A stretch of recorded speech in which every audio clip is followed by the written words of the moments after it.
चंबल घाटी का नाम सुनते ही जहन में फिल्मों के डकैत या बागी की तस्वीर सामने आती है। घोड़ों पर बंदूक के साथ लूटपाट करते डाकुओं की कल्पना से सिरहन दौड़ जाती है। डकैत या बागी बनने के पीछे परिस्थिति जिम्मेदार होती है। जुर्म, अत्याचार, नाइंसाफी, जमीन विवाद बंदूक उठाने के प्रमुख कारणों में से रहा है। चंबल के बीहड़ में फूलन देवी का नाम डर और आतंक का पर्याय था। बीहड़ से लेकर संसद तक का सफ़र करने वाली फूलन देवी की कहानी उत्तर प्रदेश से शुरू होती है। जालौन जिले के गांव गोरा का पुरवा में 10 अगस्त 1963 को जन्मी फूलन देवी का परिवार गरीब था। देवी दीन परिवार को घर का खर्च चलाने के लिए कड़ी मेहनत करनी पड़ती थी। परिवार के पास केवल 1 एकड़ जमीन थी। दादा की मौत के बाद चाचा को घर का मुखिया बनाया गया।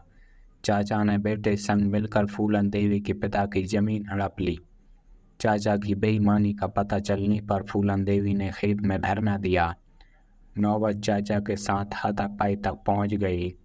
फूलन देवी को परिवार के गुस्से का सामना करना पड़ा। माँ बाप के 6 बच्चों में फूलन देवी का नंबर दूसरा था। अलग स्वभाव की मालकिन फूलन देवी अत्याचार के खिलाफ आवाज़ उठाने से पीछे नहीं हटती थी। फूलन के उग्र स्वभाव से पिता को अधिक चिंता होने लगी। देवी दीन ने फूलन देवी की 11 साल की उम्र में अधेड़ शख्स पुत्तीलाल मल्ला से शादी तय कर दी। पुत्तीलाल मल्ला फूलन देवी से 3 गुना उम्र में बड़ा था। शादी का फूलन ने विरोध किया। परिवार के दबाव में फूलन देवी को झुकना पड़ा। आखिरकार नसीब मानकर फूलन देवी ने शादी को स्वीकार कर लिया। ससुराल आने पर फूलन देवी को प्रताड़ित किया जाने लगा। पति का व्यवहार भी फूलन देवी के प्रति ठीक नहीं थी। बर्दाश्त से बाहर होने पर फूलन देवी मायके आ गई। फूलन देवी ने सोचा कि मायके वाले मदद करेंगे, लेकिन हुआ विपरीत। चचेरे भाई ने चोरी के झूठे इल्जाम में फूलन देवी को जेल भिजवा दिया। व्यवहार को सौम्य रखने और झगड़े से दूर रहने की चेतावनी के साथ फूलन देवी को छोड़ दिया गया। फूलन देवी के पिता ने दोबारा ससुराल भेजने की कोशिश की। 16 वर्षीय फूलन देवी के पति की उम्र लगभग 38 साल की हो गई। पति की दूसरी शादी नहीं हो सकती थी, इसलिए फूलन को ले जाने के लिए राजी हो गया। माता पिता ने गौना कर फूलन देवी को एक बार फिर ससुराल भेज दिया। दोबारा ससुराल आने पर भी पति का व्यवहार फूलन देवी के प्रति ठीक नहीं हुआ, इसलिए फूलन देवी ने फिर ससुराल छोड़ दिया। ससुराल छोड़ने के बाद उसने एक नया रास्ता चुनने का फैसला किया।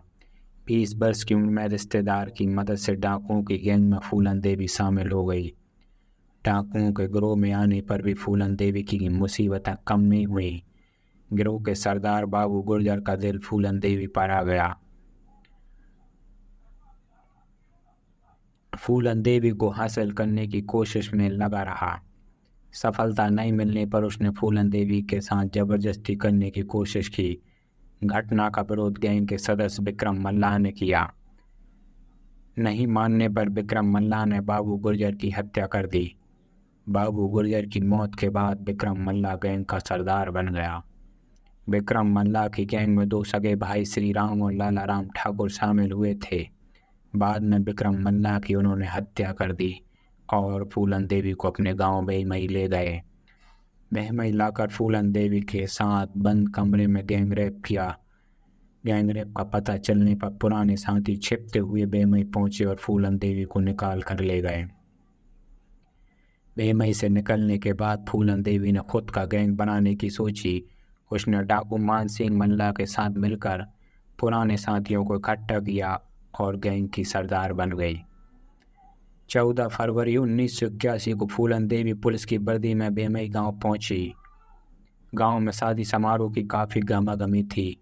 फूलन देवी की गिरोह ने गांव को घेर ठाकुर जाति के 21 लोगों को लाइन में खड़ा कर दिया। लाइन में फूलन देवी के साथ गैंगरेप करने वाले नहीं थे। उसने सभी से लाला राम खान के बारे में पूछा। जवाब नहीं मिलने पर लाइन में खड़े 30 लोगों की हत्या करने का गैंग को आदेश दिया। गैंग की फायरिंग में ठाकुर जाति के 21 लोगों की मौत हो गई।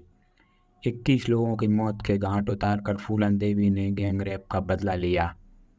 बेमई कांड से मशहूर हुई फूलन देवी के गिरोह का आतंक, लूटपाट, हत्या और अपहरण में बरकरार रहा। कुछ साल बाद फूलन देवी को सरेंडर करने के लिए राजी कर लिया गया।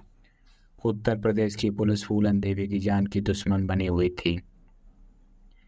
महात्मा गांधी और देवी दुर्गा की तस्वीर के सामने सरेंडर करना, गिरोह के किसी भी सदस्य को फांसी की सजा नहीं होना, सदस्यों को 8 साल से अधिक की सजा नहीं होना, आजीविका चलाने के लिए भूखंड और सुरक्षा के लिए पुलिस मुहैया कराना फूलन देवी की शर्तें शामिल थीं।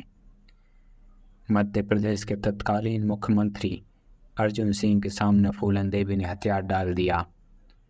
सरेंडर करते वक्त लगभग 10,300 पुलिसकर्मी भी मौजूद थे।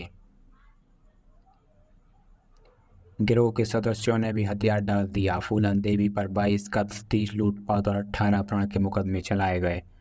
सभी मुकदमों में कार्रवाई में 11 साल बीत गए।